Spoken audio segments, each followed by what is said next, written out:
Welcome to the Big Biz Show, featuring insight, analysis, and a lot of stuff that's none of your business. Hold on. This is the Big Biz Show. I think it is their business. Making the markets work for you. Here's the man with the plan, Sully. Live from the Loft 100 studios in sunny San Diego, California. 125 million broadcast home strong. Thanks to BizTV, Bloomberg Television, even in Mexico. Hola. American Life Network, and of course on radio, we are simulcast as well, TV and radio at the same time. Biz Talk Radio Network, iHeartRadio, and American Forces Radio Network in 175 countries and all the ships at sea. Can I bring one thing up before we start? Greg Todoroff, our executive producer, as well as Mike Costa. Did I see James East in the opening credits, or the opening thing that says, my Yes. other shirt's at your mother's? At your mom's house. At your mom's house. This reminds me of celebrity. That's what your mother said, Alex. Yes. My other shirt's at your mom's house. Who gave you that shirt? I don't remember. I remember I gave shirts to the band one time. Hey, great to have you along. Guess who's here? Shep Hyken, and we're running a little bit late on him, and I feel horrible, but Shep Hyken wrote 2 books. What are the books? I'll be back. You know, somebody needs to write a book on Celebrity Jeopardy. And of course, the convenience revolution. Shep Hyken I met through a keynote speaking. Our mutual friend Josh Linkner. Shep is a well-known keynote speaker, as well as the Chief Amazement Officer for Shepard Presentations. But before we start, Shep, you are, the more research we do here at the studio on you, buddy, we find out you were a music aficionado, as evidenced by all the guitars tonight. So what is your favorite music that you like to play, buddy? I think aficionado is a pretty strong word, but hey, how about I love Clapton, John Mayer, Allman Brothers, Santana. Maybe it's a little classic, maybe it's a little somewhat new, but I like that kind of a vibe. Nothing super hard rock. So I love your band. I appreciate it. Well, James East here has played with Eric Clapton. Yeah, I know. His brother currently tours Eric Clapton. Brian Jordan here listens to Eric Clapton and has. Brian Jordan actually played with Dave Matthews, James Brown, and Lauryn Hill, and of course Josie and the Pussycats way back in the day. So very good. And by the way, you should know I played with John Mayer probably 5 times in the last 3 months. How, with his album? No, on YouTube. Yeah, I put it on YouTube and I play along with him on YouTube. It's a lot of fun. I played with him yesterday. Wow. Hey, let's talk about the fact that customers are getting smarter and smarter. You and I talked about this a couple years ago when we first met. But man, talk about the speed of light with instant gratification, augmented reality, everything else that's going on in marketing. Talk about the consumer and what businesses have to do to sort of keep up, so to speak. Sure, and you talk about businesses, whether it's B2B or B2C, our customers are smarter than ever because they now, and I said this, by the way, not just 2 or 3 years ago, my number one prediction every year that I make in my 10 predictions at the beginning of the year is customers are going to be smarter this year than they were last year. Right. They compare the experience they have with not to a direct competitor, but to the best company that they've done business with. That could be Amazon, it could be Chick-fil-A, it could be Costco, any of these brands that are known for service. And even if you're in B2B, recognize your customer, who's that buyer, purchaser, they're a consumer as well, and you're getting compared to those great experiences. So, do you think, Shep, that customer service is going to go on the wayside with automation and augmented reality and AI and everything else? No, well, I think it's actually going to get better because that's part of the service experience.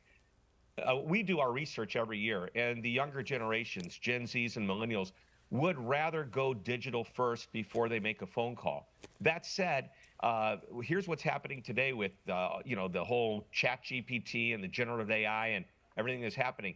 We did a study. I did this in conjunction with Captura, which is a Gartner research company. We asked a bunch of call center and support center, call center. That's so last decade. Sure. Support center, because so much of it's Do they not still a have call call centers?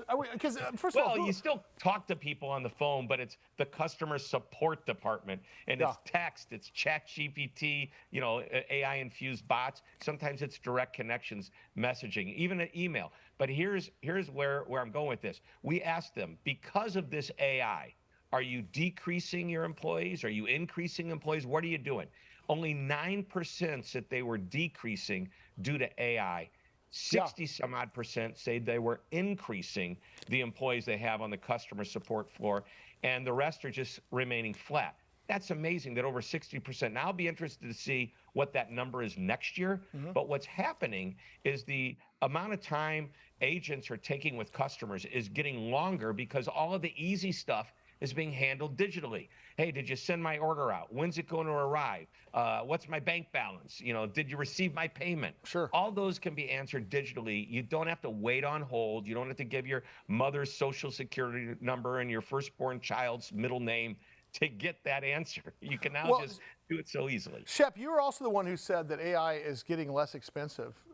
It is. So talk about that, because I think that's one of the misnomers for businesses. They think AI is cost prohibitive, and it's not. Right. Well, just a few years ago, if you look at like Watson, IBM's AI solution, it would cost a fortune. Small businesses can't afford it. But I just talked to somebody today that has a great solution that they're rolling out to all kinds of businesses that literally will cost $100 a month. And that's thousands of interactions with customers for that price, which means the smallest companies can now afford to go digital if they wanted to. And when I say digital, I'm talking about that Chat GPT type solution. Shep Hyken's with us. Shep Hyken, of course, is the Chief Amazement Officer of Shepard Presentations. He's also a renowned keynote speaker and an author of several books. I've got to ask you about the customer experience. What do you think right now, versus last year, versus 5 years, versus 10 years ago, is the most important piece of the customer experience? Is it immediacy? Is it velocity? Is it just good old-fashioned TLC? Is it being listened to? Or is it all the above, perhaps? Well, part of it's all of the above. But if you only gave me a choice of a couple of different ideas, I would say, number one, reduce all the friction you can. Waiting on hold is friction. So that includes speed to resolution. So I think if you start to reduce friction, do it fast, and recognize that customer service has not changed in 50 years, and it won't change for another 50 years, as far as customer has a problem, issue, question, they want it resolved, and they want to be happy at the end. The stuff in the middle will change, but the beginning and the end remains the same.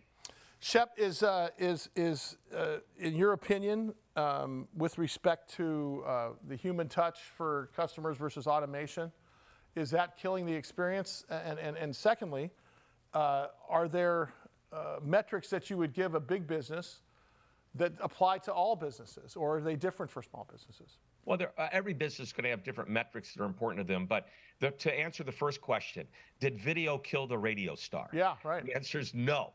So AI and Chat GPT and generative AI and all these solutions that are digital are not going to kill the live human interaction, because at the end of the day, if I can get my questions answered quickly and do it digitally, and you make it easy for me, I'm going to love you and stay with you. But as soon as I have any friction and there's a problem, if you can seamlessly connect me to the right person to get my answer resolved, that person now has the chance to even build a stronger relationship with me. So I think when you put them in tandem, the balance is there. You've just got to find that balance. Because the reason I bring up those two questions in tandem, as you use your parlance, is because, look, you go to a dry cleaner, you go to a deli, you go to a consultant or your attorney, you're going to have a human touch. You try to call up your bank, and it's going to take you 16 minutes, or FedEx, or any DirecTV. DirecTV. Thank you. Asking for a friend to get that. So the point is that at some point, that human touch has to happen every once in a while, and I think it's important. I think the velocity is also important. Let me switch gears before I let you out of here.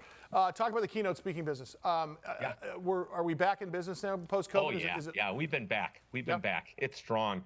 People want to get together. They recognize the value of an in-person meeting. There's still a place for the online, virtual Zoom type meetings or Microsoft Teams type meetings, and I still do some of those. But I'm basically back to almost a full schedule as I was prior to COVID. What's interesting is I'm getting booked over and over again for individual companies of 20 to 100 people to go to their location, give them their keynote on negotiation or time management or time efficiency, and then stay with them for a half a day. So I can tell you, the fees are like double from what they were from back in the the Chase deal and everything pre-COVID, which I think is amazing. So I have to say I'm glad to hear that. We talked to Troy Hazard on a regular basis and Yep, some others Troy in knows. your game, and it's getting back there. Shep, can't wait to hear from you again. You need to get you here on a regular basis. We need to get you here in San Diego so you can come and hang out with the band and play on stage with I us. want to do that. And there's my Santana sound. There you All go. right. I know you need it, right? Smooth. There you go. Thanks for having me. Thanks, buddy. More Big Biz coming up. Stand by.